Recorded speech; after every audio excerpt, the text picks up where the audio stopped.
And I wanted to throw this out to you just to begin our conversation. You know, a couple of GMs did a survey this season talking about which players they believe are going to have a breakout season this year. And Jalen Williams from the Oklahoma City Thunder came in at number 1, but right behind him was Evan Mobley of the Cleveland Cavaliers, thinking that he'll have a huge breakout year this year. I mean, he was an absolute terror in the playoff series against the Orlando Magic the last time that we talked. What do you think is going to go into Evan Mobley having a great year for the Cavs this season?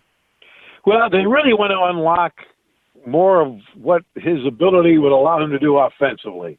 And I think that's one of the reasons Kenny Atkinson is here now trying to find the answers to that. What we saw in the first preseason game in the first half, RJ, was pretty impressive. Yes. I mean, Mobley's stronger. I mean, just naturally his growth. I mean, his gliding down the floor. I think that, you know, part of it's on Evan, too, to be more aggressive, but they want to find ways to get him the ball. His teammates seem to be embracing that. They realize that, you know, this guy can do a lot of things. He's got great athleticism. He's worked tirelessly on his shot all off season. I don't know that he's going to be a 3-point bomber. They would like him to have that, at least that threat.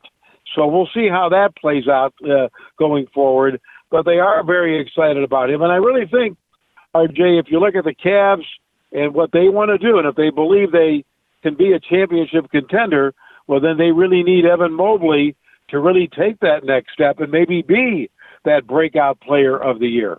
Absolutely. And one of the big breakout news stories of the offseason was Donovan Mitchell electing to stay with the Cleveland Cavaliers past this season. And I mean, you know, again, we saw it during the series against the Orlando Magic, essentially beating that team on one leg before, you know, being ousted in the second round by the Boston Celtics. But he was such an incredible talent to watch as he was going back and forth with Paolo Banchero and that Magic squad. But what were your thoughts when Donovan Mitchell announced that he wanted to stay with the wine and gold? Well, I was always hopeful, and I really think most of the indicators I got from him, or at least that I perceived from him even throughout the year, was that he likes it here in Cleveland. I think and then he revealed that he actually had made up his mind during the season last year that this is really where he wanted to stay, and he was going to sign that extension. So until, you know, as we've seen in sports, until you really get pen on paper, though, you know, anything can happen. Right. So that was a good moment, and that was probably when they went into the off season this year. The biggest thing that they needed to get done was to have him sign that extension, and then everything else would fall into place in terms of at least the moves they want to make for now. And he's committed here. He says he likes it here. I think that he wants to establish some roots here. Really, RJ, when you think about it, this is like his team now, all right? Yeah. This is his team. He's the leader, and the NBA, you know, player leadership is huge. So this is his group, and he believes, I mean, he got a huge contract, but he believes also that there's the ingredients here to achieve the ultimate, and that is, of course, to win a championship. Mike Snyder, our guest, he is a part of the Cavaliers radio network, has been so since the 92-93 season. Make sure to follow him on X at Snyder1100. You can't talk about Donovan Mitchell without talking about his running mate in the backcourt, that being Darius Garland. And I mean, my goodness, what a talent he's been since entering the league. What would you like to see out of the young guard now going into year 6 for this Cavalier team? A healthy year, RJ. And I'm not trying to be simplistic with that, but a healthy year. Last year, you know, he suffered that broken jaw in December. I mean, he really kind of lost some strength, and he struggled some last year. Really, one of the stories with his team will be meshing Garland and Mitchell together. Darius, though, he's only 24. He's the longest tenured member of this Cavs team right now. Think about that. Yeah. The longest tenured member. So, yeah, he's still a young player. And I just think that if he can stay healthy, I think he embraces it. There were stories that after Mitchell signed that he was, you know, through his agent, you know, was looking maybe to go elsewhere because he'd never be the guy. Darius really has denied that. And the thing is that, you know, I think he's happy here. But it's got to, you know, this team right now, we can't fast forward to the postseason, can we? Uh-huh. So you've got to build something, and you're hoping now, and even their team president, Kobe Altman, has said, what can they do to make sure when we get to the spring that this group is healthy and not killing themselves for a better record, but they're where they are kind of ramping up again for the postseason.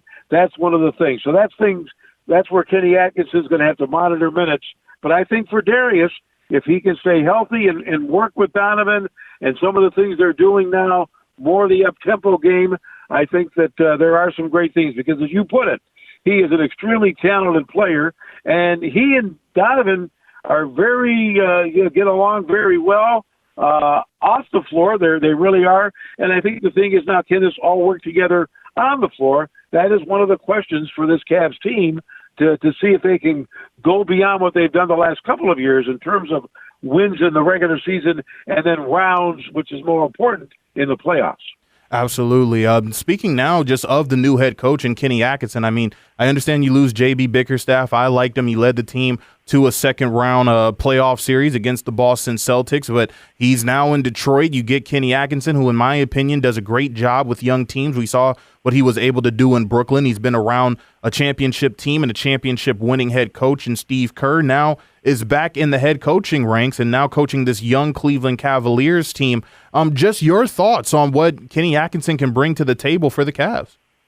Well, when they decided to part ways with JB, who I think really did a very solid job. He's built a foundation here, and it's a tough business. Yes. They all get paid pretty well, but it's a tough business, and I think that he did a lot here when I think of what he inherited. But when they made that decision, and I said, okay, you're going to bring someone new. One of the first names I thought about was Atkinson. His name was out there. What I liked about him, RJ, was I recall his teams when he was the head coach with the Nets. And he didn't have all that much talent, but I really thought his teams were just tough to play against, and they had a lot of motion, and I think that he's going to bring that or try to bring that to this group here. That's what he wants to do. He really, I think the plan is to go 9 to 10 deep regular season, so you're not burning guys out, but also a lot of up-tempo stuff. Now, we'll see. It's one thing to say it in October. Right. It's another to see it in the middle of the season, and then another once we get to the postseason. But I think that when you look at the Cavs roster, basically is what you saw last year at the end of last season. So the big change is in the coach. And they obviously believe, the Cavs front office believes that a different voice and what Atkinson intends to do with some of the players to make it fit, they feel that this will work. And that's going to be the storyline to watch this season. Absolutely. Mike Snyder, our guest. He is the voice of the Cleveland Cavaliers on their radio network. Make sure to follow him on X at Snyder1100. Final couple of moments with you before we let you go here. I understand that the Eastern Conference has gotten better with teams like New York making the moves that they made, the Philadelphia 76ers as well. The reigning champions are in the Eastern Conference and the Boston Celtics.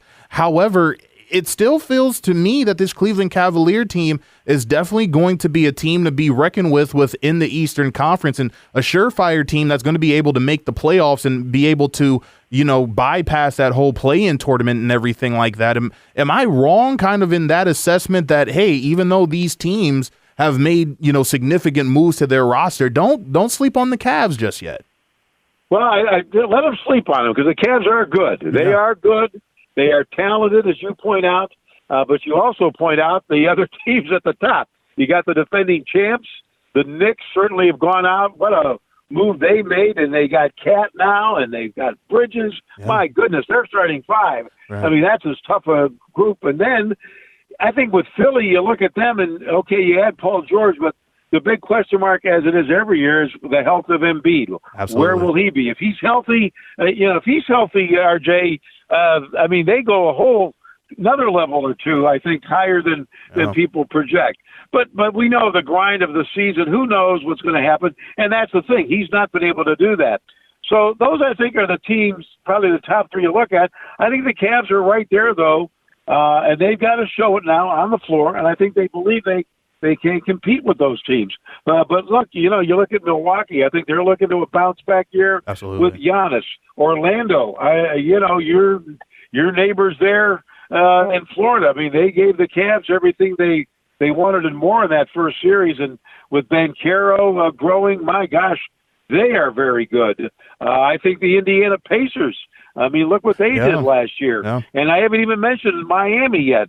So it is going to be a real battle. And, to just stay in that top 6, it's going to take, a pretty serious win total. And I think to get into that top 4, that's where I think the Cavs definitely want to be. They're going to have to win some games. These games, in October, November, that you kind of say, it's a long season. Well, those are games you're going to definitely, the ones you should get, you better put them in the win column this year. And then once we get to the postseason, that's where names are made. That's where you'll find out, who you really are. But you can't fast forward it. And I really would like to see the Cavs have good health this year. You build some continuity and confidence in one another. A team like Boston, they had most of their guys together. They've been through it. They know each other. They've been through it. And I think the Cavs have been through now a couple of playoff trials, but they were hurt. You pointed that out. Mitchell gets hurt in the second round. Jared Allen didn't play. Right. So I think I'd like to just see this group with good health. You're going to have some nicks along the way, but nicks and bumps and bruises, and New York Knicks to deal with, I should say.